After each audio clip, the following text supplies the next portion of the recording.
You didn't start your business to get rich overnight.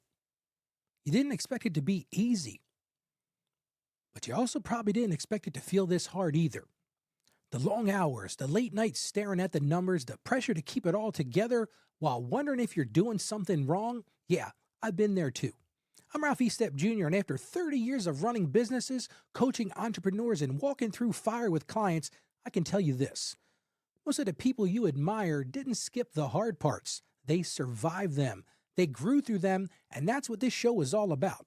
Welcome to Grit and Growth Business, a podcast for small business owners who build it from scratch. No trust funds here, no startup hype. Just you, your vision, and the daily grind of keeping it alive. Every week we get real. We'll break down the stuff that no one talks about. How to pay yourself, how to price your work with confidence, how to grow without burning out, and how to build a business that actually supports your life, not just drains it. This isn't about chasing hacks or hype. It's about building on purpose, with strategy, with grit, and with a little help from someone who's done it the hard way. So if you're a small business owner who's tired of pretending everything's fine, if you're craving honest insight from someone who's been there where you are, then this show is for you. Visit gritandgrowthbusiness.com to learn more, get free resources, and sign up for our newsletter if you're ready to go deeper. This is Grit and Growth Business, strategies that grow businesses, and we're just getting started. Feeling like your money has a mind of its own? Stressing about groceries, dinners, or that daily coffee that breaks the bank? Well, let me just tell you, you're not alone. And today on Ask Ralph Live, we're tackling 6 practical habits that can put you back in control and bring peace to your finances. Plus, I'm answering your questions live, so stick around. It's going to be a game changer. Hey everyone, just wanted to share some exciting news about what's coming soon. In the next few weeks, you're going to see our show, currently called Ask Ralph, getting a fresh new look and a name that I believe really speaks to what we're all about. We're going to be transitioning to Financially Confident Christian. And don't worry, it's still me, Ralph, and we'll still be bringing you that same practical, faith-based financial guidance every day to help you tackle debt, to help you build savings and grow your business and truly break free from the financial shame with confidence. And alongside the new name, you'll also see some brand new artwork, so keep an eye out for that. I am really excited about this next step and how Financially Confident Christian better reflects our mission together. I'll have more details coming soon. Hey everyone, and welcome to Ask Ralph Live. I'm your host, Ralph, and it's fantastic to be with you on this Tuesday at lunchtime. Thanks for joining in. And Craig, thank you for joining me as usual. My good friend, Craig. Welcome to the show, Craig. Thanks for having me on again, Ralph. Appreciate it. You're welcome. And we're hoping the audio is coming through without any echoes. And I apologize to the audience for last week. That was a trip, but we made it through. So for those of you who listen to the daily podcast, you know we've been walking through some really practical action steps. And today we're doing a bit of a recap, a chance to dive a bit deeper into 6 key topics we covered during our journey. We're going to touch on using the cash envelope system, the sanity saver of meal planning, the discipline of grocery list, why a weekly money check-in is crucial, and figuring out needs versus wants, and the surprising financial punch of that daily coffee habit. We've got some great listener questions lined up for each of these topics so we can really dig in and make these principles stick.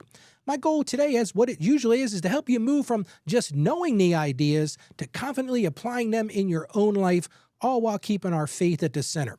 So grab your lunch if you haven't already, settle in, and let's get started. All right, well, first up, let's talk about cash envelopes. We discussed this as a powerful tool for gaining control over those tricky budget categories. You know, the ones like groceries and eating out or entertainment, where it's so easy to overspend without realizing it. The idea here is pretty simple. Choose one category, label an envelope, put your budgeted cash amount for the week in that envelope or for your pay period for that matter, and only spend what's in the cash envelope for purchases. And when, it's nothing magic here, but when the cash is gone, the spending stops until the next refill. And the key benefit to that was its tangibility. You physically see your money dwindling, which makes you more mindful than just swiping a card. It's got a built-in stopping point. Now, this generated some really practical questions from listeners, and I got this one from Brenda. So let me get to our first question here, Craig. And this one comes to us from Brenda. And Brenda says, Ralph, using cash feels inconvenient and maybe even a bit unsafe these days compared to my debit card. Is it really necessary if I track my spending carefully with my card?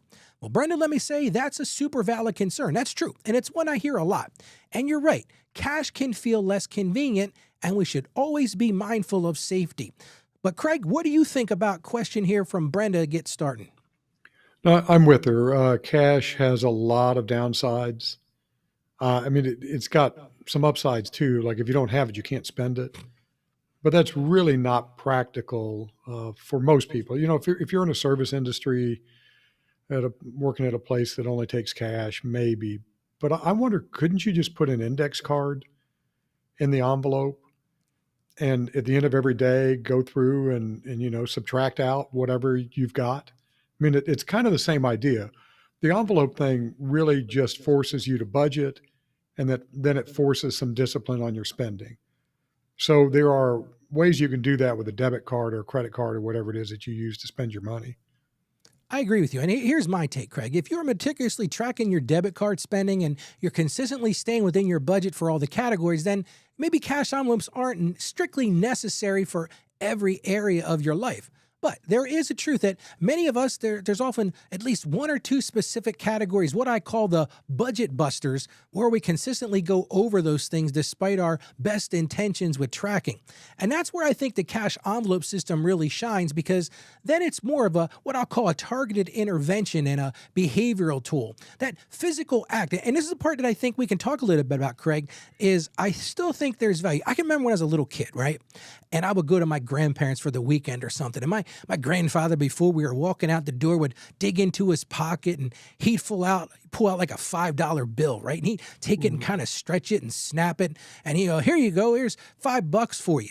Well, you know what? As a kid, I remember that $5. It was harder to spend that $5 because it was some tangibility to it, and there was that actual cash. It's so easy to see it in a credit card. Craig, what do you think about that? Do you think I've off my rocker on that one? No, I think it's right. I mean, it still bothers me to break a $20 bill, because once you break it, it's gone. Well, that's you've got that $20, that $50 bill, whatever it is. But man, once it gets into those smaller bills, it's so easy to spend on small things that feel like they're nothing, but that add up.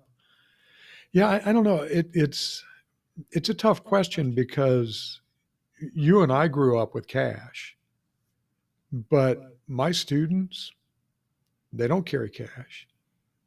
A lot of them don't carry wallets. They've got their phone, they've got a couple of credit cards, debit card in there, and their ID, and that's it. And so I think you have to adapt the principle to whatever works for your life. And so if it's cash, maybe you do that for a while. If it's an index card in an envelope, if it's a spreadsheet, whatever works. But the point is, you got to start doing something if you want to get control of your spending. I agree with you, Craig. And I think this is one of those, and this is going to sound like kind of a mean thing. It's kind of like when you first started riding a bike. I remember having the training wheels on the back, right? You put those wheels on the back because it gave you some stability in the back. And I remember, my dad out there on the sidewalk. All right, you can do this, and he pushed me a little ways, and I go maybe 3 or 4 feet, and then I go to the side and catch that side training wheel, and then I go a little bit farther and catch the other side. And I think the cash envelope system in a lot of ways is kind of like training wheels, because it gives you a systemic way to look at it. And there's a system you can use. And I think there's value in that, but I agree with you, Craig. And the truth is, I've been to places now where if you try to pay with cash, they look at you like you've lost your mind. Like, ever since COVID, we don't take cash. Yeah. And that's a real thing. And I guess I'm a little disconnected, because you're right, my age is kind of showing here, because I still remember the days, like my dad used to own service stations when I was a kid, and he dealt with a lot of cash. And I remember as a kid, like he'd go in his pocket, he'd do this like flip out the cash, and and that was just the way he did business. But you're right, today, I don't know how many times clients come in and they'll say to me, well, do you take my phone for a payment? I'm looking at them like, yeah, I guess we can do that. But I guess you're right, Craig. But it all comes down to keeping track of it. And I think that, I like your idea of an index card. I understand there's some kind of online way to do these envelopes. I don't know what it is off the top of my head, but I think the big picture, and Brenda, this goes along with what you were saying, I think it allows you to change that mindset shift. And I think it's what we're really trying to do. is we're trying to change our mindset and really allocate those things into those buckets or those envelopes for what they're worth. And listen, my grandparents used to use this. And I remember as a Yeah. kid, like I was like, my grandfather would be like, well, I guess we're not going fishing today because my fishing envelope is empty. And, he'd kind of go over to my grandmother and say, hey, can we borrow from this budget or from this envelope? I want to take now look, nobody else calls me this. My grandparents used to call me Ralphie, right? So if anybody says that as an adult, I'm like, what are you doing? But he's like, I'm going to take Ralphie fishing. So, but I just think there's value in it, Craig. But you're right. I never even thought about with your students now, they don't even carry cash. No. Well, here's a little idea.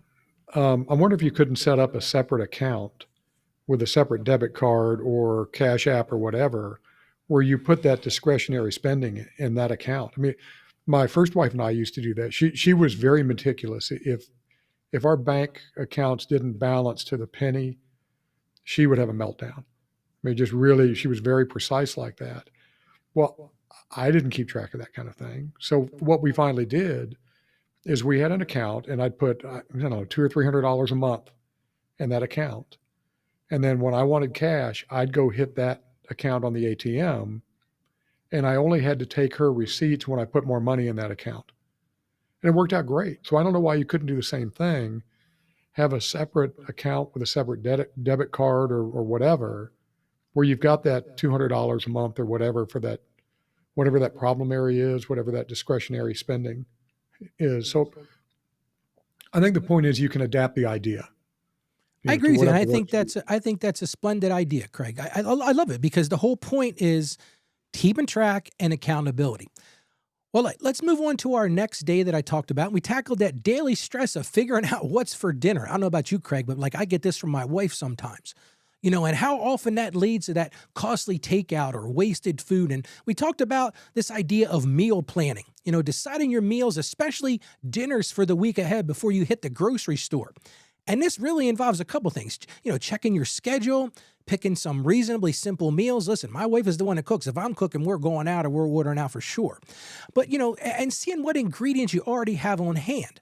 And when I did the show this past week, the benefits are huge because it drastically reduces that 5 p.m. panic. It saves you a ton of money on those impulse restaurant meals and the last minute grocery runs, and significantly cuts the cost down on food waste because I don't know about you and your family, Craig, but a lot of times if we're not being cognizant of planning those things, my wife will go buy stuff and I'll be, hey, let's go get something to eat for dinner. She's like, but Ralph, I bought this for this day. I bought this for this day, which actually led us to a question we got from Mark. And Mark sent this. He said, I tried a meal plan, Ralph, but sticking to it is hard. Things change during the week. My schedule gets upended, and then I feel like a failure if I don't follow the plan exactly. How flexible should I be? Well, Mark, you've hit the nail on the head for so many people.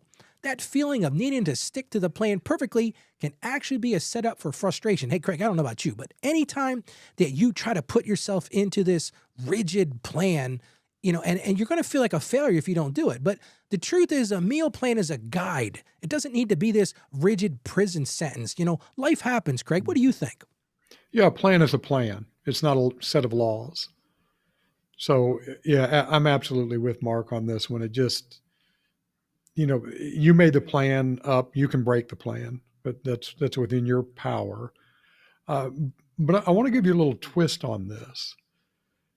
Do you think maybe it's a bit too far to plan out every day? So maybe you plan out 4 days a week or 3 days a week or 5 days a week, and then leave yourself a little flexibility. You might have leftovers. You might decide you want to go out. You might decide you're tired and you just want a sandwich. That happens a lot around my house.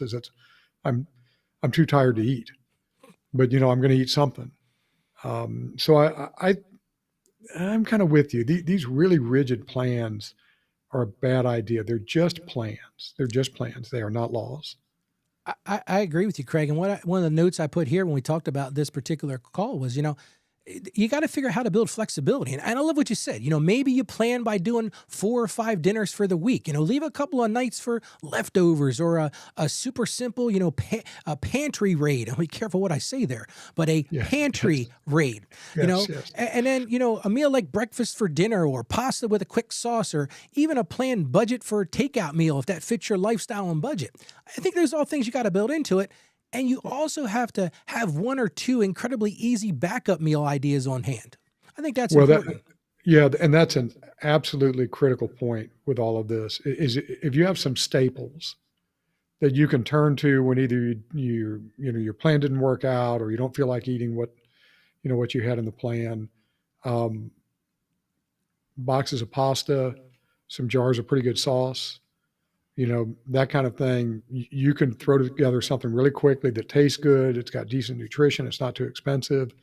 And to our friend Mark Lawley's point, which is not the Mark here, you can rotate through those staples. And if you have some sort of a natural disaster, if you've got cans and jars and dry goods, you're in good shape. So I think if you have some things, whatever it is that you like for me, it's pasta. You guess what mine was in grad school? I'm going to say, was it ramen noodles? It was not. You're close. Okay. You're in the right family. So I ate pasta 4 nights, 5 nights a week because it's the ultimate bachelor meal. Right. You need one pot, one plate, one fork, and in a pinch, you don't even really need the plate. So I would eat that a lot. And then yellow rice. I love yellow rice. And you can put just about anything into some frozen vegetables, chop up some ham, a little bacon, whatever you've got. So I think if you plan ahead that way, not just plan, I'm going to have this meal on this day, but I'm going to have these things in my cupboard or in my fridge. And then if I don't have time to go with the original plan or just don't feel like it, I've got this other thing that keeps me from doing, Uber Eats or DoorDash or, those kind of things just get expensive quickly. So I think that's a decent twist that might help Mark. I agree with you. And the Mark you were talking about is practicalprepping.info. He's got a great podcast, and I would highly recommend it. And he talks about this all the time, shop your own pantry. But really the goal here is the habit of planning. That's what we're talking about here. We're just trying to reduce that stress and reduce that overspending. We're not looking for perfect execution every single day because, things can happen. Your kids get sick, or maybe you need to scrap Tuesday's planned meal because you need something quicker. Something came up, but you still save money and stress on the other days because you've got a plan. So one of the things I'm going to say to Mark is give yourself some grace, dude. Focus on the overall reduction in the chaos and cost, not on this idea of flawless adherence, because any plan is better than no plan. My son's in the Coast Guard, my oldest son. He says this all the time. He says there's a 5 P things or perfect plan. I don't know it off the top of my head, but but he says this all the time, is like to not have a plan at all. But we're trying to build that habit. So I think that's really a valid point.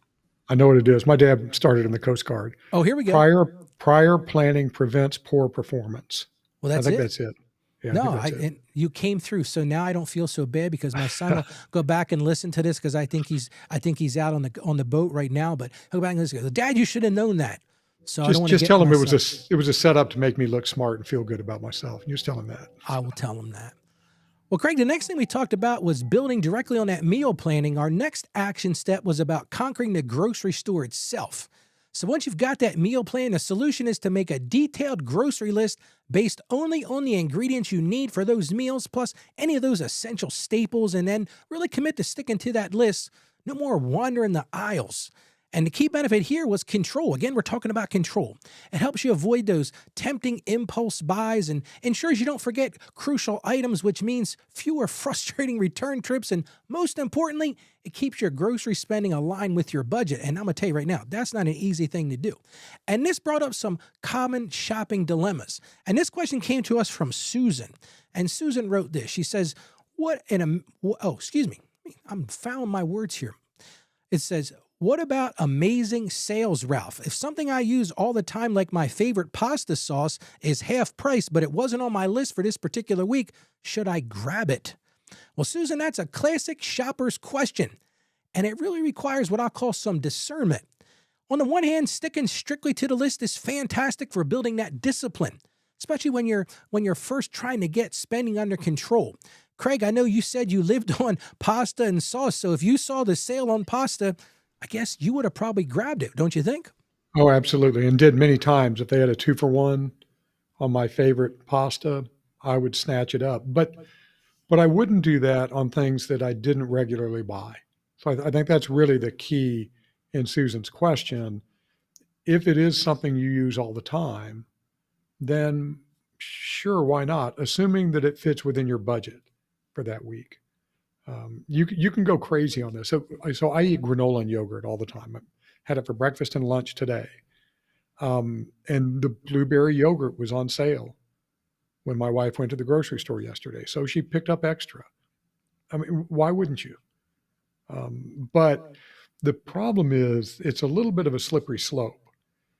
So yeah, the cookies that I like are 2 for 1. So why shouldn't I get some cookies? Well, are you really going to buy those cookies every week or whatever it is? And so you do have to have a little bit of discipline here, but you're adults with agency. You get to do what you want. And if it seems like the right thing to do, buy it. If it's something that, I'm not so sure if I'll eat this. We've thrown away a lot of food because one of us decided, oh, this is on sale. It'd be good for sometime this week. And then it, ends up in the weekly trash. So you got to be a little careful about that sort of thinking. Yeah, and I think the other thing you got to be careful of, and this is one of my personal pet peeve, these big box like the Costco's and the Sam's Clubs. The thing is, people go in there, oh, there's such a great deal. But the problem is, like, I can remember going there, and it's been a couple months ago, but I think it was croissants, right? These croissants, they smelled great. I mean, the thing is, you got to understand. When you go into the grocery store or when you go into one of these, I can't think of what they're called, like these big box places, where you can, the wholesale clubs, you got to understand something. These are marketing people's dreams. Like their goal is to have you spend every last dollar before you leave the store. And I'm not criticizing that. We live in capitalism. That's fantastic. But you got to understand something. They set the stores up for you to overspend. And one of my pet peeves is I see people, they fill up their cars. Well, I was talking about these croissants. Well, these croissants smell great. First of all, as a diabetic, I probably shouldn't be eating croissants. But I said, these things smell great. But the problem is you go over, well, I'll get a couple of them. You can't get a couple of them. It's like 24 of them. Now, first of all, I love croissants, but I don't need to eat 24 of them. And secondarily, if I learn how to, manage my food well, you can't freeze them. You know what I'm saying? You know what I'm saying, Craig? Right. So the problem is you can get yourself into a problem. Yeah, it sounds good that there's a sale or there's these big. That's the problem with these big, the big wholesale clubs. Yeah, they have their place, but who needs 50 pounds of rice?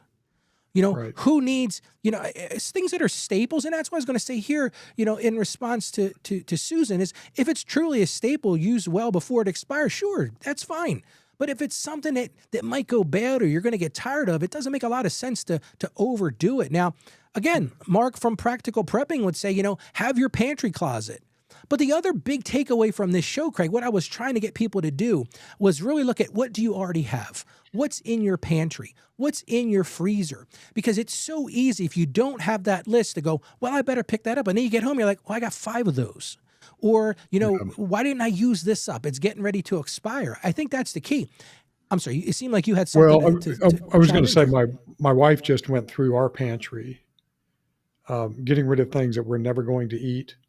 It was shocking. I'm not going to, I can't put a hard number on it, but it would surprise me if it was less than several $100 worth of food that one or the other of us bought thinking, oh, this will be good. This will be good. And she's already donated it. So, and I think that's where the key is. That's why I put these two shows kind of back to back is let's talk about the meal planning first. And then we talk about developing that list because I think it's so crucial that, listen, the truth of the matter is you go to the grocery store, I think this is a pretty fair thing to say. It's about 30% more than what it cost a couple years ago. Well, that's a lot. If you're struggling, which, listen, all of us are struggling at some level. We talked about this on the show many times. But if you have a plan, if you've got like we talked about the whole idea of having a plan, if you start to think through that and you have that plan before you go to the store, because here's the thing, like a lot of people don't want to talk about this. When you go into the grocery store, the people that do the marketing there, they are geniuses.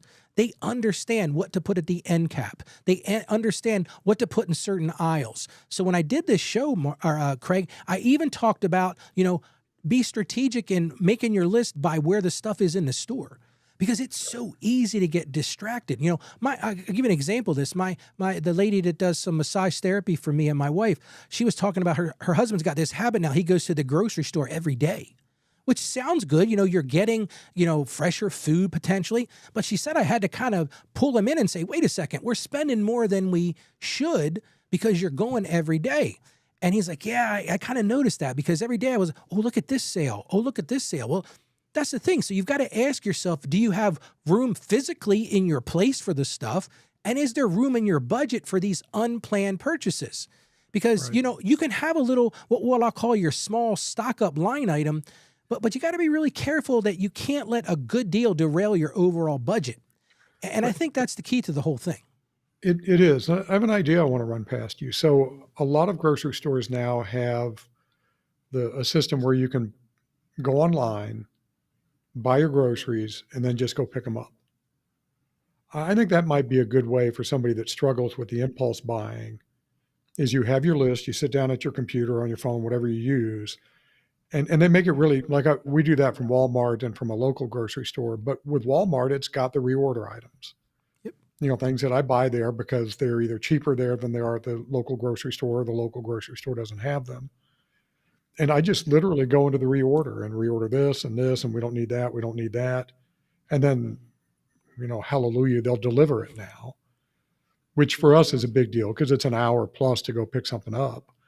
But for a lot of people, you swing by, you pick it up, and you never have to go into the grocery store and be tempted by all those, croissants or cookies on the end cap or candy bars in the checkout aisle or whatever it is. So I think that might not be a bad thing to do. And it's pretty efficient time wise.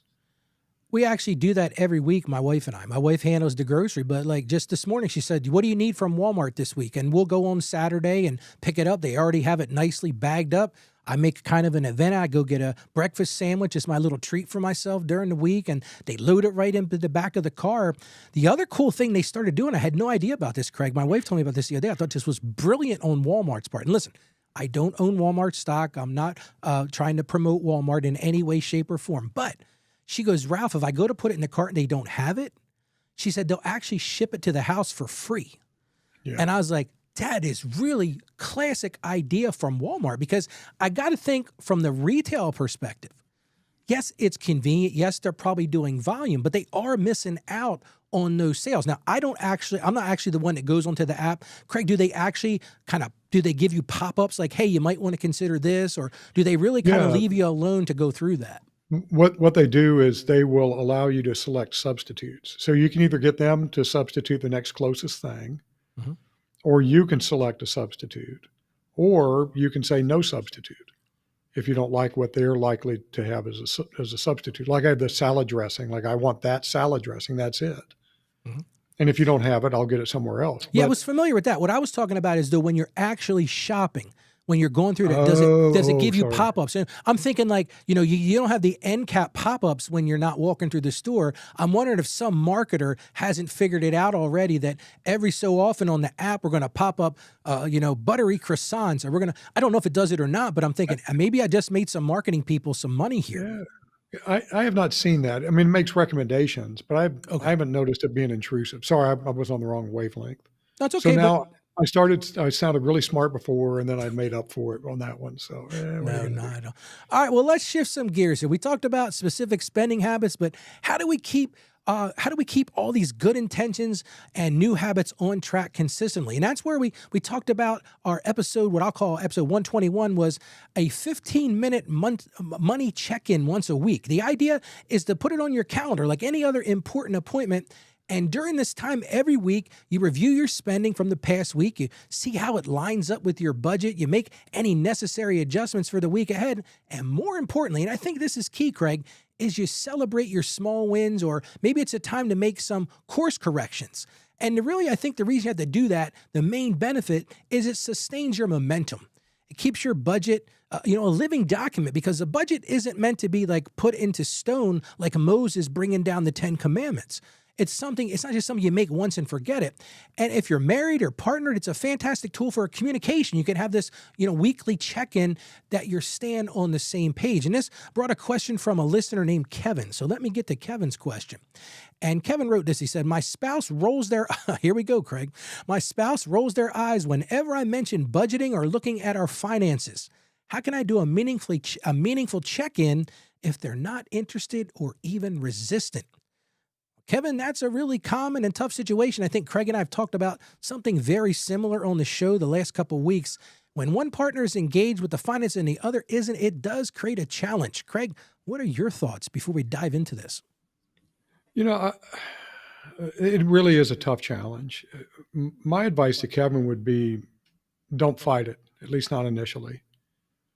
I'm not sure, unless you're in pretty significant dire straits with your finances, it's probably not worth the marital strife to try to push this sort of thing. Don't they say pick and choose your battles, Craig? I think I've heard that before. Yeah, if she's not going to go along with it right now, then okay. You still need to communicate. Hey, honey, we're spending too much over here, or our vacation fund isn't where we want it to be, or whatever it might be. But I can see getting the eye roll if you said, honey, I've been listening to Ralph and he says we should do this. And so now every Saturday at 10 o'clock, we're going to do a 15-minute, financial check-in, especially given the division of labor in a lot of marriages where it's, okay, so am I going to not do the laundry? Am I going to not do the shopping? Am I going to not take care of the kids? What am I going to not do in this 15 minutes? And so I would tread lightly here. I got the perfect solution. Just send them to our website. Just say, honey, listen, there's this guy. He is a genius. You can listen to him every day. Just go listen to his podcast, and then we'll be on the same page. Now, I'm just being funny. But the truth is, I think to really answer the question, you have to admit to one thing. You can only control your own actions and your own attitude. Even if your spouse isn't on board right now, you're doing a solo check-in, that's okay. It's far better that you're at least doing that and somebody's doing it. You can still track your spending you're aware of. You can manage the budget categories you control, and you can monitor progress towards your personal or family goals. And the thing I'm going to say is focus on gentle, and I think, Craig, this is where you were going. Focus on gentle, positive communication rather than that pressure, because the one thing, I don't know about you, Craig, but nagging is not going to help the situation. It's going to end up backfiring. And when you do these check-ins, if there's good news, start off something like, hey, there's great news. We actually came in under budget for groceries this week. And so one of the ways you can sell it is you can say, listen, hey, honey, guess what? I've been really focusing on our budget, and we've got extra money this week. So guess what? You and I are having date night. And then you can say, like, we hit that small savings goal we talked about, and you can share those positive outcomes because, I don't know, I heard one time in management, you always try to build a sandwich. You want to give positive, then fill in the middle with negative, and then go back to positive. And I think that if you can do that in this type of situation, it's going to be better than some lecture. Here you are, professors. You're used to lecturing, right? But if that doesn't work in a relationship, oftentimes, and I think that's where you're going to run into problems. And I think the other takeaway here is model the behavior and model the thing that you want to preach at somebody. Model the behavior. And when your spouse sees you feeling less stressed about money and more in control because of your check-ins, that might pique their interest a little bit. And then the final thing, because I'm a Christian guy, I think you got to pray about this. Pray for unity. Pray for those shared goals in your marriage and ask God to soften each other's hearts and bring both to a place of agreement. Maybe you start off with just something like 5 minutes. Maybe 15 minutes is too much. And like I said, just share one positive thing or one shared goal rather than this whole big budget.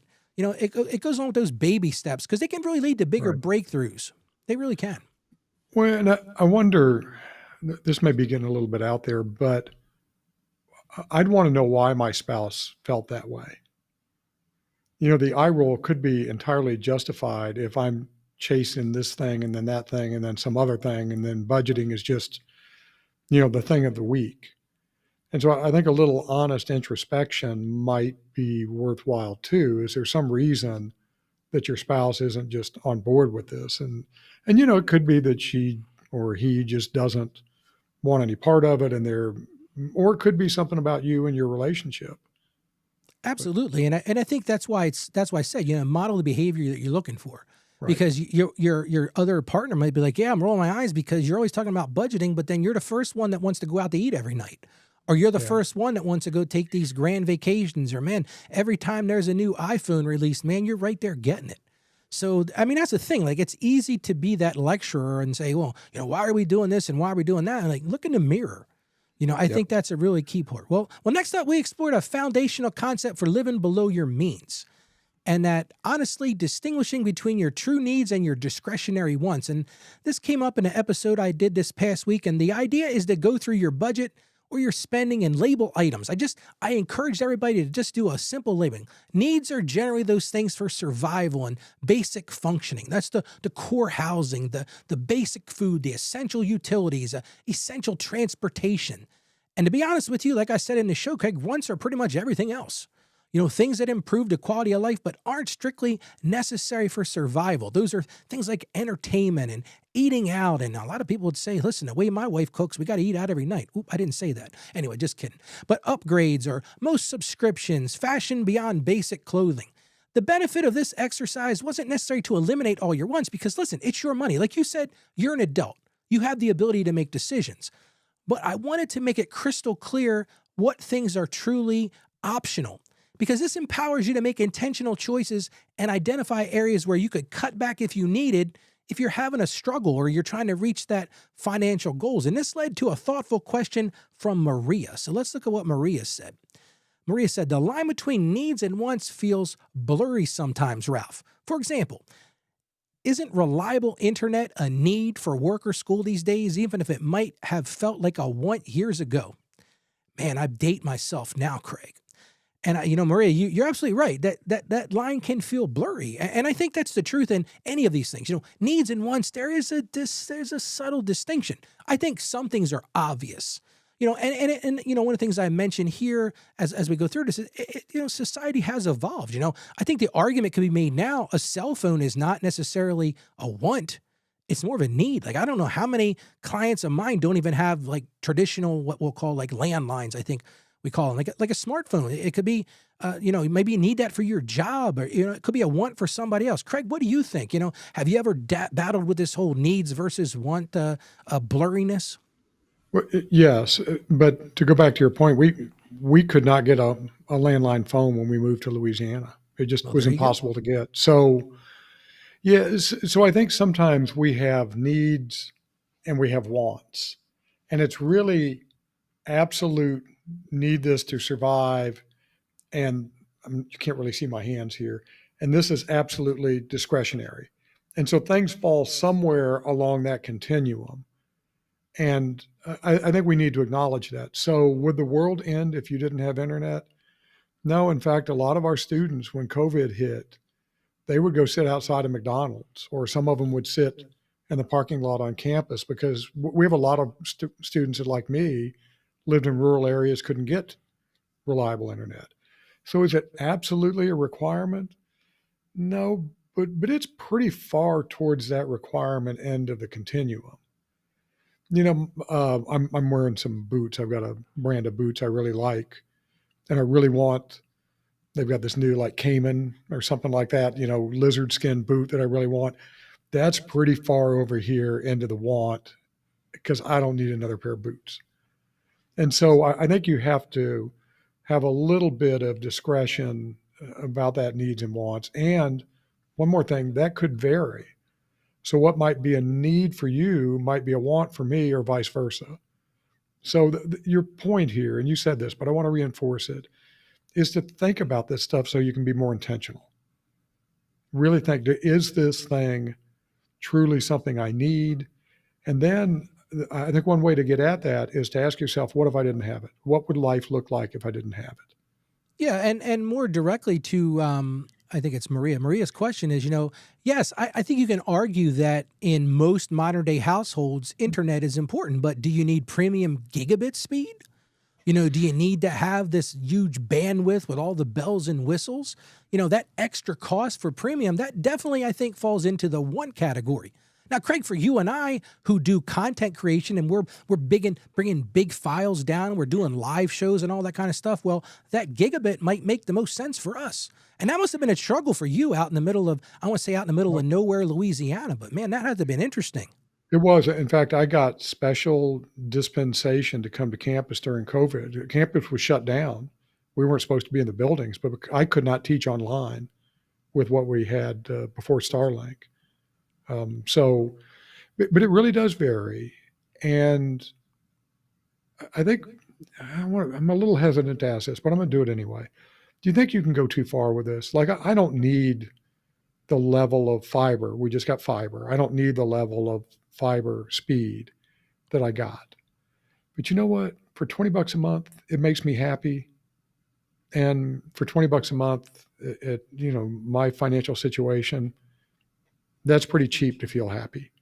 So I think you can go too far with this in the extreme. Well, and I think it depends. I think it depends on your situation.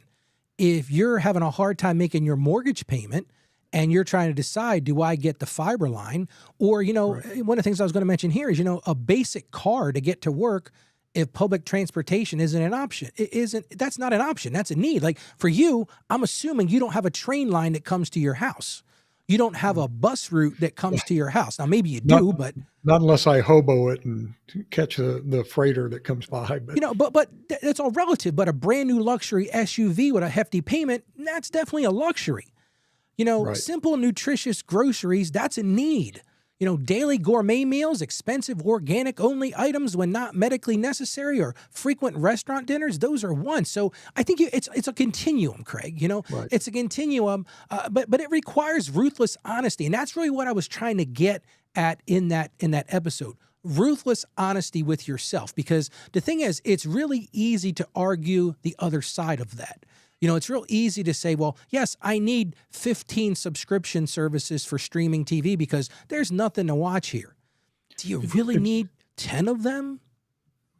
Are you hearing your mom echoing around in your brain? Always. How many times when you were a kid did you say, I need this toy? No, you don't. You want this toy. That's a different thing. Yeah, and I think really what it comes down to, I put some notes here, is that, I think a want is primarily for comfort. It's for convenience, it's for entertainment, or dare I say status. You get the simple F-150 pickup truck, right? That's great. It does what it needs to do. It has, it has the functions, but man, do you really need the 250, the dual axle? Now, again, if you're hauling a horse trailer behind it, then you need to have the 3-point hitch thing in the back. I think I said that right. It just depends on what you're doing. Right. The core function is the need. The upgrades are the extras. That's usually the one. And that's a great discussion to have if you're partnered with somebody too, because, your perception of a need and your spouse or your partner's perception of a need could be totally different. And that's another one of these things where you may have to have that discussion. What do needs and wants look like? The thing is, and we mention it on the show all the time, Craig, in this country, most of us have the benefit of being able to feed our wants. We really do. We're not wondering, we're not eating rice and beans because that's the only thing we have. Some of us might love rice and beans, like, oh, this is fantastic. I want to eat this every day. Like you said, you eat yogurt and granola. Well, you could eat other things, but that's your choice, right? But it all comes down to what you need and what you want. That's really what it comes down to. And finally, in the last episode of the week, we zoomed in on that one common want that often adds up to a surprising amount. This, I'm getting a lot of people in trouble here. That daily bought coffee or specialty tea. And the solution we tried, and I gave everybody a challenge, Craig. I said, I want to give you the 30-day challenge to brew your coffee or tea at home instead. And the reason I did that, I said, I want you to sit back and really calculate your potential savings, because it can be anywhere from $50, $100, or even $150 a month for some people that get those, I don't know, when they go to Starbucks, it's like a 15 words. I don't know how they remember all that stuff. Like, how do you, I'm a deb. I'm like, what in the world did that person just say? I've only been there a few times, right? But I go in there and it's like, and I don't know how the person behind the counter figures it out. I want this, then a bop, and it's like half soy latte with oat milk. And yeah, it's like, what are you doing? But I said, commit to making that change for a month, because the benefit isn't just significant cash saved. It's also a powerful demonstration of how small, consistent changes in daily habits can have a massive cumulative impact, because it builds that discipline muscle. And we got a question on this from David. Let's see what David had to say for us. It says, I mostly drink the free coffee at my workplace, which is great, but I still find myself buying a fancy latte from the coffee shop downstairs once or twice a week as a treat. Does that habit still count as something I should try to cut for this challenge? All right, here's my answer to David. It depends.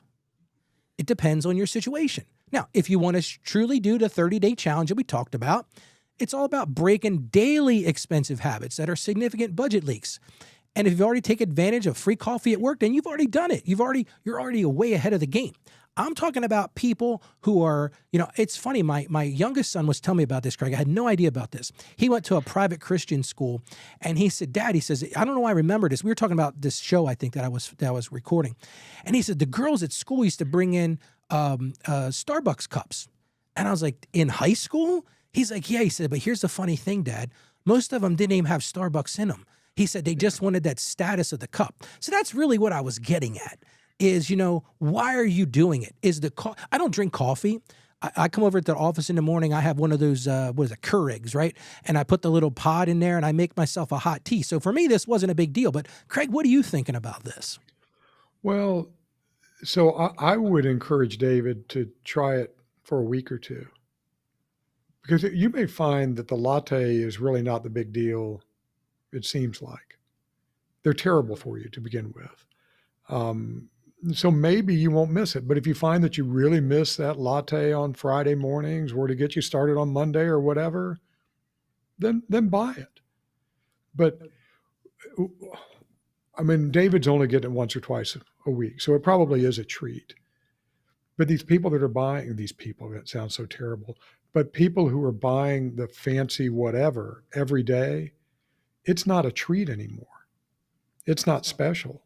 Like I eat one sausage, egg, and cheese biscuit every week. It's on Thursdays. That's a big deal for me. And I eat one cinnamon scone a week. I don't like missing that scone. But if I eat a scone every day, then it's just breakfast. It's just kind of something that's there every day. So I think if you do something over and over and over again, it loses that treat. It's not a treat anymore. But to David, I would say try it for a week. You may find that you miss it. You may not. If you really miss it, then have it on Monday, Friday, Wednesday, whenever you want. But you may just not miss it at all. You'd be proud of me, Ralph. Guess what I paid for my coffee this morning? Nothing. $1.11. $1.11. That's perfect. Yeah, well, I don't know that I can make it much cheaper than that, frankly. Maybe a little bit. But. And that's a whole point, isn't it? Yep. And that's where, David, my answer is kind of twofold. Number one thing, if you have it in your budget to do this a couple times a week, I'm not going to be standing in the way of doing that. But I think the thing you're really alluding to, Craig, is why are people doing this? Is it that social connection? Is it that habit? Is that response to stress or boredom? Or, are you buying it because, hey, that's my one treat to myself? Hey, listen, we all work hard. Most of us work hard. I'll say that. If that's your treat to yourself, great. It's better than smoking crack or doing heroin or something like that. I mean, that sounds ridiculous, but you know what I'm saying, Craig? If that's your vice, and you're mindful about budgeting and it brings you joy and it's not compromising your bigger financial goals, then doing it a couple times a week, what's the big deal? Well, but you hit on the really key word. I'm going to lay a quote on you. I think it's Woodrow Wilson. Habit rules the unreflecting herd. And so what that basically means is that if you're just being guided by habit, you're on autopilot. You're not really being intentional. You're not really being thoughtful about anything. And so if David, after trying it for a week or two, decides, I really like that latte to get my week started. Or, I go down and my coworkers and I go down and we sit for a little while and chat about the week that's just been. And then it's not habit anymore. You've kind of broken that habit. You've made an intentional decision. You've reflected on it. You want to do it. Doesn't hurt your budget. Go for it. You get to do what you want. But if it's just habit, you're giving up control. Yeah. And I think what you're really talking about is conscious versus unconscious decisions, Craig. And I think you're right. I think so many people, was it Marx that said that, I think you talk about religion as the opiate of the masses, because are people really thinking through it? And that's what I think the problem is with these type of, I'll call them trendy things, Are you doing it because of, well, I went to Starbucks, and we're picking on Starbucks. There's a lot of other ones, Dunkin' Donuts. I mean, you can name a bunch of them. I'm a little concerned that I quoted a U.S. president and you quoted Karl Marx. I don't know what to think about that. Hey, listen. That's a beard stroker there. I'm going to have to stroke my beard and ponder that one.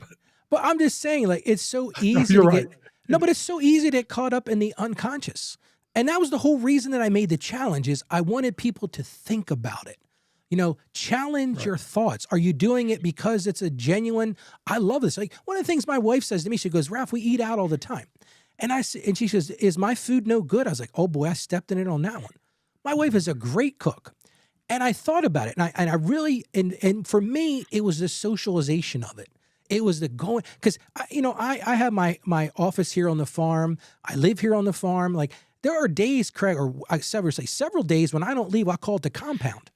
And for me, going out to dinner was kind of like an escape. It was like, hey, they let me out. Like some days I feel like I'm in prison, like I'm at the prison camp, right? It's like, oh, he can go out today. For me, it wasn't about the food so much. It wasn't about what they were serving. It was just the idea of the socialization. It was getting out to talking to other people and all that kind of stuff. But again, I looked at my finances. It's in alignment with my financial plans. And it's not a unconscious habit. I'm not doing it because somebody is leading me to do it. It's not some subliminal advertising that says go do this and this because all the cool kids are doing it. No, the juice is worth the squeeze for you when it comes to going out periodically. So yeah, that idea of intentionality, I think is an undercurrent for all of this. So, Craig, any big takeaways on what we talked about today as we talked about, how to, the whole point of this 30-day series I'm in on the show was, the joy of living below your means. I'm really trying to show people that restriction isn't a dirty word. There are benefits to doing it. And I'm just picking one thing at a time and saying, hey, focus on this. Like, this week as I'm recording shows, we're talking about some other things that we can do. We're talking about buying, things that, you can find sales on. We're shop at home, borrow and barter and all those kind of things. Any big takeaways that you feel, Craig? Yeah, I want to circle back to something that you said early on, and that's give yourself some grace. This is a journey, and you're going to have some wins and you're going to have some losses. You're going to do some great things and you're going to make some mistakes. If you get down on yourself when you make mistakes, you're going to stop doing it because that's unpleasant. If you just practice a little self-grace and say, you know what? I bought that candy bar and I probably shouldn't have. Well, then don't buy it next time. Don't beat yourself up over it. You bought the candy bar, that's gone. Can't do anything about that. Just maybe, use the way you felt to trigger you to not buy it next time.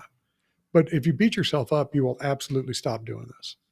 Yeah, and that's why the overall theme of my show is, how to break the cycle, that cycle of financial shame with confidence. I'm trying to build confidence. And all of these things have in common something. They're about moving from being reactive with our money to being proactive and being intentional. In their practical ways, we live out our calling as good stewards of the resources God has given us. These aren't just about numbers.